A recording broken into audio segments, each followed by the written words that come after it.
दीवार बिल्कुल सीधी बनाई गई, अंदर बाहर जाने के लिए दरवाजे, हवा आने जाने के लिए खिड़कियां बनाई गई। छत के खुले हिस्से पर लोहे की रेलिंग लगाई गई ताकि कोई छत से नीचे ना गिर जाए। नीचे से ऊपर और ऊपर से नीचे जाने के लिए सीढ़ियां बनाई गई। ये सब व्यवस्था ही तो है। अगर आपका घर अपने आप बनता तो निश्चित ही इतना व्यवस्थित नहीं होता, क्योंकि व्यवस्थाएं अपने आप नहीं बन सकती। अब आप प्रकृति की तरफ देखिए, क्या आपको इसमें कोई व्यवस्था नहीं दिखती? जब बच्चा पैदा होता है तो वो कुछ नहीं खा सकता, तो स्वतः माँ के स्तनों में दूध उतर आता है। सिर्फ इतना ही नहीं, जो बच्चा अभी अभी पैदा हुआ है तुरंत अपनी माँ के सीने से लगते ही खुद ब खुद दूध पीने के लिए अपना मुंह चलाने लग जाता है। क्या यह कोई व्यवस्था नहीं है? हम ऑक्सीजन लेकर कार्बन डाइऑक्साइड छोड़ते हैं, वही पेड़ कार्बन डाइऑक्साइड लेकर ऑक्सीजन हमें देते हैं। क्या यह कोई व्यवस्था नहीं है? हमारी पृथ्वी 23 डिग्री पर झुकी हुई है, जिससे मौसम बदल सके। गर्मी पड़ती है तो समुद्र से जलवाष्प उड़कर बारिश होती है और सभी जीव जंतुओं की प्यास बुझती है। ये सब कितनी शानदार व्यवस्थाएं हैं। निश्चित तौर पर ये व्यवस्थाएं अपने आप नहीं बन सकती। जिस प्रकृति ने ये सब बनाया है उसे आप भगवान, अल्लाह, गॉड, वाहेगुरु कुछ भी कह सकते हो। ये आपकी मान्यता पर निर्भर करता है। लेकिन दोस्तों, फिर सवाल ये उठता है कि अगर भगवान ने हमें बनाया तो फिर भगवान को किसने बनाया? भगवान कहाँ से आया? तो दोस्तों, इस सवाल का जवाब खोजने से पहले मैं आपको कुछ दिखाना चाहता हूँ। दोस्तों, ये हमारी पृथ्वी है, जिसका डायमीटर करीब 13,000 किलोमीटर है। पृथ्वी से करीब 17 गुना बड़ा ग्रह नेपच्यून है। हमारे सौरमंडल का एक और ग्रह शनि हमारी पृथ्वी से करीब 760 गुना बड़ा है। उसके बाद आप बृहस्पति को देखिए, ये हमारे सौरमंडल का सबसे बड़ा ग्रह है। ये इतना बड़ा है कि इसमें एक साथ 1300 पृथ्वी समा सकती है। इसके बाद आता है सूर्य, ये हमारे सौरमंडल का तारा है और इसमें समा सकती हैं 1,30,000 पृथ्वी। है ना हमारा सूर्य बहुत बड़ा? लेकिन अगर आप सूर्य की तुलना सीरियस नामक तारे से करें तो आपको सूर्य भी छोटा दिखाई देगा। लेकिन सीरियस सबसे बड़ा तारा नहीं है, उससे भी बड़ा है पोलक्स। लेकिन ब्रह्मांड में पोलक्स से भी बड़ा तारा मौजूद है आर्कट्रस, परंतु उससे भी बड़ा है एल्डेबरान, और एल्डेबरान से भी बड़ा तारा है जिसका नाम राइजल रखा गया है। लेकिन अंत यही नहीं है दोस्तों, राइजल से भी बड़ा तारा जो हाइपर जाइंट की श्रेणी में आता है वो है पिस्टल स्टार, और ये सिलसिला ऐसे ही चलता रहता है। पिस्टल स्टार से बड़ा है एंटेरस, एंटेरस से बड़ा है बेटलजियस, उससे भी बड़ा है वी कैनिस मेजोरिस, और इन सबसे बड़ा है यू स्क्यूटी, और न जाने कितने ही अन्य अरबों खरबों तारे सिर्फ हमारी आकाश गंगा में है। दोस्तों, यह है हमारी आकाश गंगा मिल्की वे। यहाँ से आप देखोगे तो आपको अपनी पृथ्वी लाख गुना जूम करने पर भी दिखाई नहीं देगी। पर दोस्तों, अभी बात खत्म नहीं होती, ये तो बस शुरुआत है। ऐसी ही न जाने कितनी ही आकाश गंगाएं जिनमें अरबों खरबों तारे, सूर्य, ग्रह सब समाये हुए हैं। इन सब से मिलकर बना है हमारा ब्रह्मांड। ये देखिए, ये है हमारा ब्रह्मांड। इतना बड़ा, विशाल, अथाह, या आप जो भी कहें, आपके शब्द कम पड़ जाएंगे इसकी विशालता और व्यवस्था को बयां करने में। ये है हमारा ब्रह्मांड। खैर दोस्तों, अब हम फिर से उसी बात पर आते हैं कि अगर भगवान ने हमें बनाया तो फिर भगवान को किसने बनाया? तो दोस्तों, इसका जवाब देना नामुमकिन है, लेकिन फिर भी जवाब बड़ा सीधा है। दोस्तों, अगर आप गधे को ये समझाओगे कि थॉमस एडिसन ने बल्ब कैसे बनाया तो वो नहीं समझ पाएगा।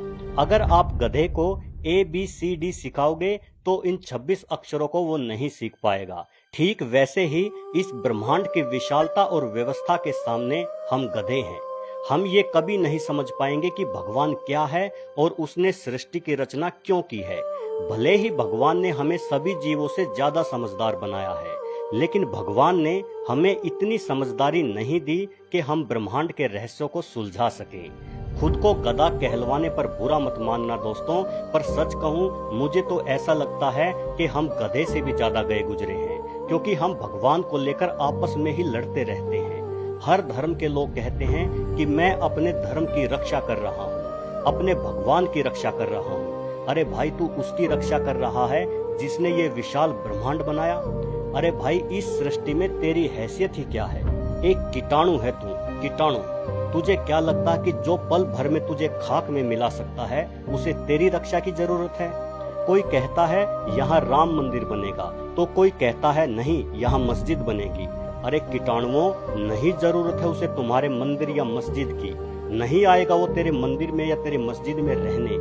वहां कोई अनाथ आश्रम बना लो भाई, बेसहारा बच्चों को सहारा मिल जाएगा और तुम्हारी लड़ाई भी खत्म हो जाएगी। मुस्लिम हिंदुओं को काफिर बोलते हैं और हज पर चले जाते हैं, हिंदू अल्लाह को कोसते हैं और कावड़ लेने चले जाते हैं। हद है यार, मतलब हद है। तुम उसी की पूजा करते हो, उसी की फरियाद करते हो और उसी को गालियां भी देते हो। भगवान गॉड अल्लाह वाहेगुरु पता नहीं ये है भी कि नहीं, लेकिन अगर ये हैं तो ये सब अलग अलग नहीं हैं। ये एक ही इकाई के नाम है जो कि तुम लोगों ने रखे हैं। उसने कभी अपना नाम नहीं बताया, तुम लोगों ने ये नाम रखे हैं और फिर उन्हीं नामों को लेकर दंगे करने लग जाते हो और खुद को गधे से ज्यादा समझदार बतलाते हो। भाई भगवान को ना तेरे मंदिर की जरूरत है, ना तेरे मस्जिद की, ना तेरे गुरुद्वारे की, ना तेरे चर्च की, ना उसे तेरी पूजा पाठ की जरूरत है, ना तेरी नमाज की, ना उसे तेरी चद्दर की जरूरत है, ना तेरे चढ़ावे की। उसी की बनाई गंगा का जल तू उसी पर छिड़कता है और उसी की बनाई प्रकृति से फूल तोड़कर उसी पर चढ़ाता है और सोचता है कि अब भगवान खुश हो जाएगा। नहीं भाई, नहीं होगा, बिल्कुल नहीं होगा। वो खुश तब होगा जब तू भगवान की पूजा करके उसी के बनाए मुसलमानों को नहीं कोसेगा, या तू नमाज अदा करके उसी के बनाए हिंदुओं को भी प्यार और सम्मान से देखेगा। वो तब खुश होगा। जब तू उसके हर माने जाने वाले स्वरूप के सामने सर झुकाएगा, वो तब खुश होगा। फिर चाहे वो स्वरूप अल्लाह का हो, चाहे भगवान का हो, चाहे वाहेगुरु का हो, चाहे गॉड का हो, क्योंकि भले ही वो स्वरूप इंसानों की कल्पना हो, लेकिन है तो उस परमात्मा को याद करने का जरिया ही। दोस्तों, जो लोग धर्म के ठेकेदार बने बैठे हैं और मजहब के नाम पर दंगे करते हैं, अगर मेरी इस वीडियो से उनमें से एक का भी हृदय परिवर्तन हो जाए तो मैं समझूंगा कि मेरी इस वीडियो बनाने की मेहनत सफल हो गई। भाइयों, अब भी समझ जाओ, अब भी मौका है, नहीं तो यह स्वर मान्य सत्य है कि जिसके नाम पर तुम झगड़ा करते हो, एक दिन जाना तो आखिर उसी के पास है। कैसे जाओगे, क्या मुंह लेकर जाओगे? याद रखना मेरे भाइयों, उसकी लाठी में आवाज नहीं होती। तुम्हारे महल चौबारे यहीं रह जाएंगे सारे, अकड़ किस बात की प्यारे, अकड़ किस बात की प्यारे, ये सर फिर भी झुकाना है।